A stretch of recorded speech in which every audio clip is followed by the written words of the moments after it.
Good evening. Welcome to Loveworld USA News. I'm Barbara Sam. Let's take a quick look at the top stories this evening.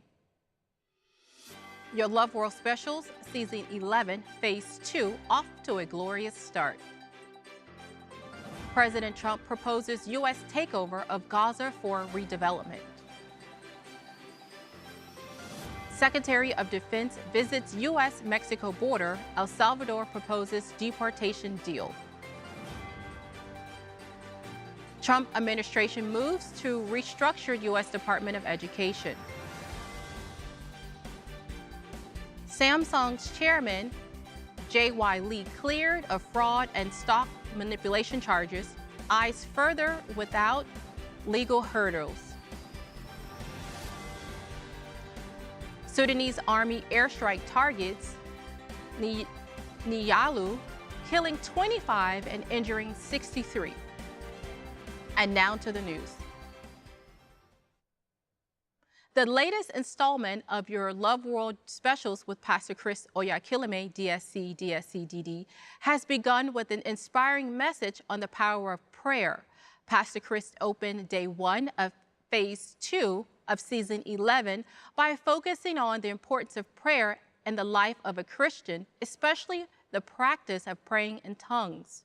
Pastor Chris highlighted the significant role prayer plays in subduing the works and forces of evil. He explained that by praying in the Spirit, believers can combat and overcome different types of strongholds that people experience. He went on to explain that strongholds could be mental, physical, financial, or even spiritual, but prayer in the Spirit equips Christians to break through these barriers. Additionally, the renowned man of God shared how praying in tongues is not just a spiritual practice, but also an essential tool for maintaining physical well-being. Referencing Romans chapter 8, verse 11, he reminded the audience that the power of prayer in the Spirit brings to life the body, keeping it healthy and free from sickness. Pastor Chris stressed the supernatural guidance that comes when Christians pray in the Spirit. He explained that praying in tongues opened the doors to divine direction, providing clarity and wisdom from God to navigate life. As this phase of your Loveworld Specials moves into day 2, be sure to join billions around the world for tomorrow's edition by 12 p.m. Central Time, which is 8 p.m. GMT +1. And what has now become a controversial announcement during a joint press conference with Israeli Prime Minister Benjamin Netanyahu, President Donald Trump has proposed a plan for the United States to take control of the Gaza Strip. The proposal includes relocating approximately 1.8 million Palestinians to neighboring countries and transforming Gaza into a thriving, prosperous region, which President Trump describes as the Riviera of the Middle East. The plan aims to dismantle unexploded ordnance, clear destroyed buildings, and kickstart large-scale economic development projects to generate jobs and provide housing. Prime Minister Netanyahu expressed support for the proposal, which aligns with border discussions surrounding Gaza's future, the ongoing ceasefire negotiations, and efforts to stabilize the region. While details of the execution of the plan remain scarce, including the timeline and logistics, the proposal marks a significant shift in U.S. policy in the region and has sparked immediate discussions on its feasibility and impact on the people of Gaza. Watch this. I also strongly believe that the Gaza Strip, which has been a symbol of death and destruction for so many decades and so bad for the people anywhere near it, and especially those who live there, and frankly, who's been really very unlucky. It's been very unlucky. It's been an unlucky place for a long time. Being in its presence just has not been good, and it should not go through a process of rebuilding and occupation by the same people that have really stood there and fought for it and lived there and died there and lived a miserable existence there. Instead, we should go to other countries of interest with humanitarian hearts, and there are many of them that want to do this, and build various domains that will ultimately be occupied by the 1.8 million Palestinians living in Gaza, ending the death and destruction and, frankly, bad luck. Occupation by the same people that have really stood there and fought for it and lived there. The U.S. will take over the Gaza Strip, and we will do a job with it, too. We'll own it and be responsible for dismantling all of the dangerous unexploded bombs and other weapons on the site, level the site and get rid of the destroyed buildings, level it out, create an economic development that will supply unlimited numbers of jobs and housing for the people of the area. Has not been good, and it should not go through a process of rebuilding. And I do see a long-term ownership position, and I see it bringing great stability to that part of the Middle East and maybe the entire Middle East. And everybody I've spoken to, this was not a decision made lightly. Everybody I've spoken to loves the idea of the United States. In a significant show of commitment to border security, U.S. Secretary of Defense Pete Hegseth visited the U.S.-Mexico border to pledge increased military support for securing the southern border. Hegseth, accompanied by Border Caesar Tom Homan, emphasized the administration's goal to take full operational control of the border. The Pentagon has committed to assisting Border Patrol efforts through a comprehensive plan, deploying additional troops and reinforcing security measures. This visit signals the Trump administration's intensified focus on tackling immigration challenges, and recent developments indicate the use of Guantanamo Bay for holding certain individuals before deportation. Let's take a look. Illegal immigration after Defense Secretary Pete Hegseth made the trip to Texas to meet with officials at the U.S.-Mexico border. The Pentagon says it's sending more military personnel and equipment there, with a focus on installing physical barriers and supporting other border security missions. Guys and gals of my generation have spent decades in foreign countries guarding other people's borders. It's about time we secure our own border. Department of Defense has deployed 1,500 troops to the El Paso and San Diego sectors as Guantanamo Bay is being prepared to house up to 30,000 immigrants. Meanwhile, in a move that could help strengthen U.S. immigration policies, El Salvador has offered to house violent U.S. criminals and deportees from any nationality, as U.S. Secretary of State Marco Rubio announced on Monday. The agreement, brokered through Rubio's visit to El Salvador, signifies an unprecedented agreement between the U.S. and the Central American nation. President Nayib Bukele deported criminals, including members of notorious gangs like MS-13 and Tren de Aragua, and housed them in the country's maximum security prisons. And an even more controversial aspect of the deal, Bukele offered to take U.S. criminals, including those with U.S. citizenship, into Salvadorian jails, provided a fee is paid. This offer has raised significant legal and human rights concerns, especially regarding the potential deportation of U.S. citizens. El Salvador's decision has drawn praise from U.S. allies who see it as a strong stance against transnational gangs. As part of President's border immigration crackdown, the agreement also aims to address the growing issue of violent gangs that have plagued U.S. cities. Watch this. The President, in an act of extraordinary friendship to our country, knowing the challenges we face in the U.S., has agreed to the most unprecedented and extraordinary migratory agreement anywhere in the world. He has agreed to accept for deportation any illegal alien in the United States who is a criminal from any nationality, be they MS-13 or Tren de Aragua, and house them in his jails.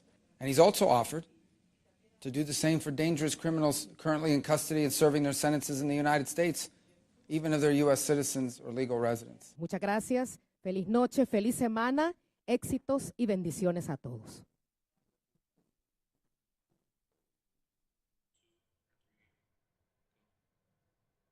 We'll be right back after this break. The golden age of America begins right now. America's decline is over.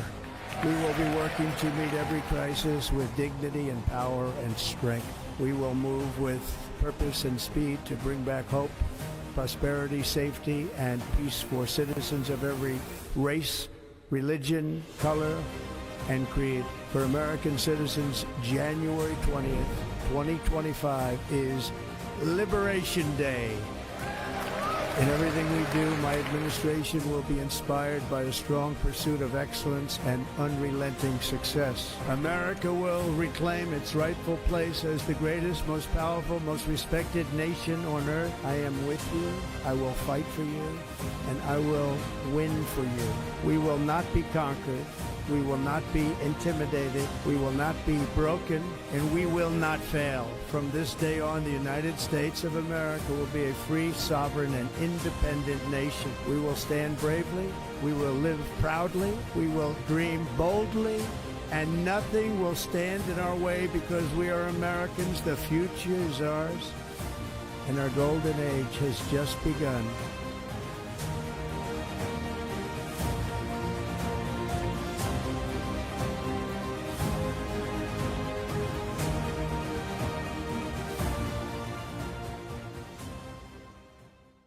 Welcome back.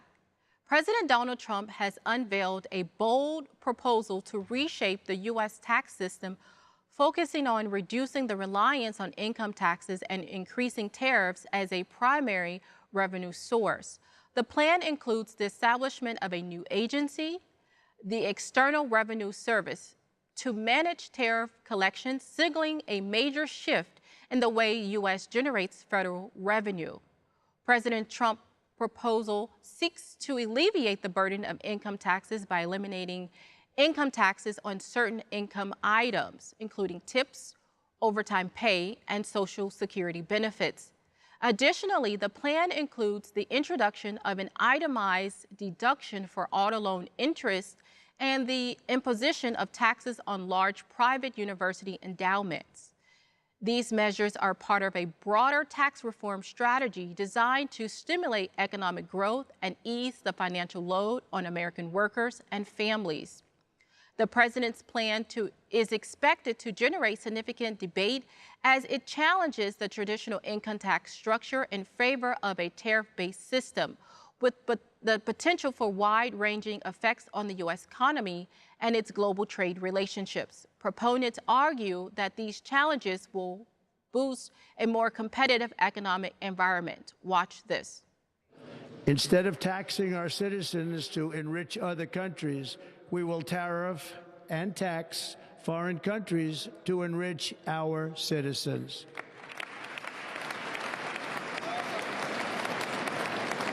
For this purpose, we are establishing the External Revenue Service to collect all tariffs, duties, and revenues. It will be massive amounts of money pouring into our Treasury, coming from foreign sources. The American dream will soon be back and thriving like never before.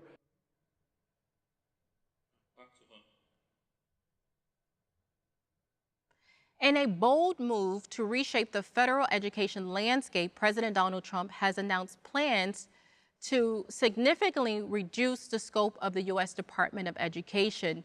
The administration is preparing an executive order aimed at dismantling certain functions of the department, focusing on eliminating operations not explicitly mandated by law. Some of these responsibilities will be to reassigned to other federal agencies as part of Trump's broader initiative to downsize federal institutions and provide more control to individual states over their academic and educational policies. This move is in line with the Trump administration's long-standing push to curtail federal involvement in various sectors, including education. While the executive order will set the framework for this transformation, fully abolishing the Department of Education, it will require congressional support as its continued existence and funding are enshrined in law. As part of the restructuring process, the Secretary of Education will conduct a 90-day review to identify areas within the department that could be reduced or eliminated, with input from Congress and various education stakeholders. Although the executive order can initiate the process, the road to dismantling the department will likely face significant legal, logistical, and political obstacles. Supporters of the plan argue that decentralizing education will allow for greater innovation and flexibility, potentially improving outcomes for students by tailoring policies to the needs of local communities. However, critics express concern that such changes could undermine federal protections for vulnerable populations and lead to disparities in educational access and quality across the country. The success of this initiative will ultimately depend on navigating these challenges and securing the necessary legislative backing. Let's take a look. On the Education Department, why nominate Linda McMahon to be the Education Department Secretary if you're going to get rid of the Education Department? Because I told Linda, I hope you do a great job and put yourself out of a job. I want her to put herself out of a job. Education Department. So we're ranked number 40 out of 40 schools, right? We're ranked number 1 in cost per pupil. So we spend more per pupil than any other country in the world, and we're ranked at the bottom of the list. We're ranked very badly. And what I want to do is let the states run schools. I believe strongly in school choice, but in addition to that, I want the states to run schools, and I want Linda to put herself out of a job. In a pivotal ruling, Seoul's High Court has cleared Samsung Electronics chairman J.Y. Lee of all charges related to accounting fraud and stock manipulation, dismissing allegations tied to a controversial 2015 merger between two Samsung affiliates. The court's decision marks a significant victory for Lee, lifting the long-standing legal cloud that has shadowed his leadership at the helm of the tech giant.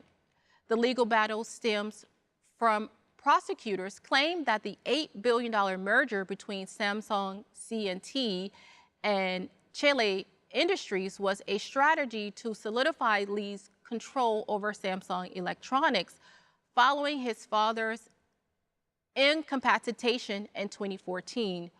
While a lower court previously cleared Lee of charges in 2024, the prosecution appealed,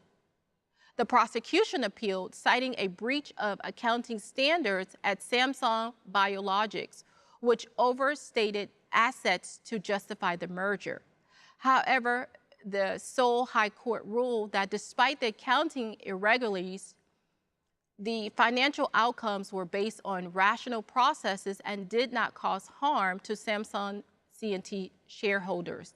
Lee, who faced legal battles for nearly a decade, has consistently denied any wrongdoing, asserting that he never intended to deceive investors or gain personally from the deal. His legal victory has now cleared the path for Lee to refocus on the company's future, which has recently been marked by sluggish chip sales and rising competition. Watch this. A South Korean court on Monday found Samsung Electronics chairman J.Y. Lee not guilty of accounting fraud and stock manipulation. The ruling could remove long-running legal risks that he's faced from criminal cases. The Seoul High Court upheld a lower court's dismissal of all charges in a dispute flowing from a disputed merger. Prosecutors had said the 2015 deal was designed to cement Lee's control of Samsung. Among the allegations, one of the subsidiaries involved was alleged to have overstated its assets in order to justify the merger.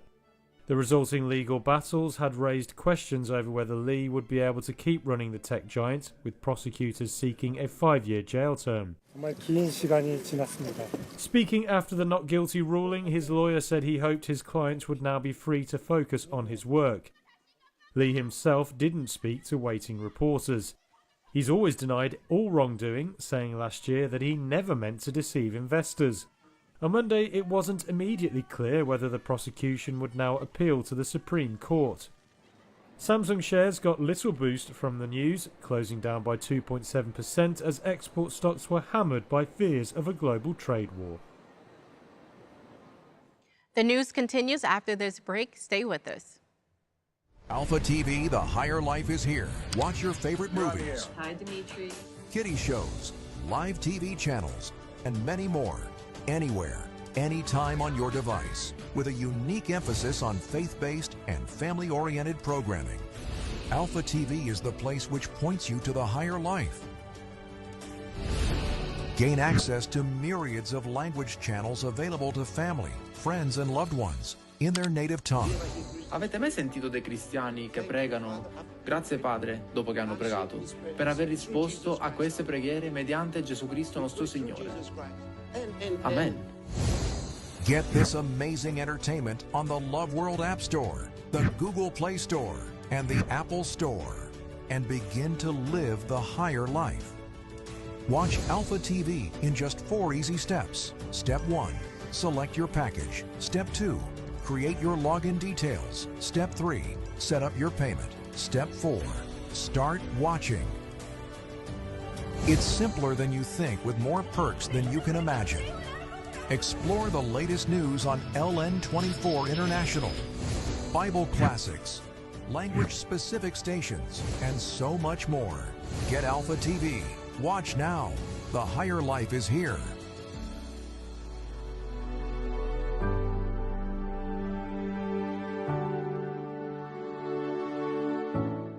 A deadly airstrike by the Sudanese army in Nyala, the capital of South Darfur state, has claimed the lives of 25 people and left 63 others injured. The strike targeted the Cinema district in Nyala, an area currently controlled by the Parliamentary Rapid Forces Services, who have been in conflict with the Sudanese army since April of 2023. This tragic incident is part of an ongoing escalation of violence in Sudan, particularly in the south and west regions of the country, where clashes between the army and the RSF have intensified. The violence has led to widespread civilian casualties and forced thousands to flee for their homes, exacerbating the humanitarian crisis. The international community, including the United Nations, has called for an immediate end to the fighting and urged both sides to engage in peace talks to seek a sustainable resolution to the conflict. Amid the devastation, Sudanese citizens remain resilient, with displaced families finding strength in their solidarity. Humanitarian organizations continue their efforts to provide essential support to those affected, while the hope for lasting peace endures in the hearts of many. Northern Queensland, Australia has been hit by a devastating weather event with record-breaking rainfall leading to severe flooding in the region. Over the course of just 3 days, areas have experienced more than 6 months' worth of rain, triggering widespread evacuations and significant disruptions. Charter Towers, southwest of Townsville, has been one of the worst hit areas, with floodwaters evacuating homes and infrastructures. The flooding has also caused severe environmental impacts, displacing wildfire and raising concerns about safety as crocodiles have been spotted in floodwaters. Emergency services has been working around the clock to rescue residents stranded by the rising water, while the Insurance Council of Australia has declared the flood a significant event, underscoring the scale of the disaster. In response to the crisis, support has poured in from across Queensland. Volunteers and emergency service personnel from the State Emergency Services, SES, and Tuamun, Warwick, and Yarman have been displaced to assist with flood and relief after cleanup efforts, while an additional 60 SES staff from Southeast Queensland have been deployed to bolster recovery operations. Primary Chrysophyll has pledged ongoing support for the affected communities, with aid and recovery efforts expected to continue in the upcoming months. Just before we end the news, a quick look at the weather forecast.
And to end the news today, a quick recap of the headlines. Your Love World Special Season 11 Phase 2 off to a glorious start. President Trump proposes U.S. takeover of Gaza for redevelopment. Secretary of Defense visits U.S.-Mexico border. El Salvador proposes deportation deal. Trump administration moves to restructure U.S. Department of Education. Samsung's chairman, J.Y. Lee, cleared of fraud and stock manipulation charges, eyes future without legal hurdles. Sudanese army airstrikes targets Nayala, killing 25 and injuring 63. And that's the news for today. Join us same time tomorrow for more news. I'm Barbara Sam. Good night and God bless you.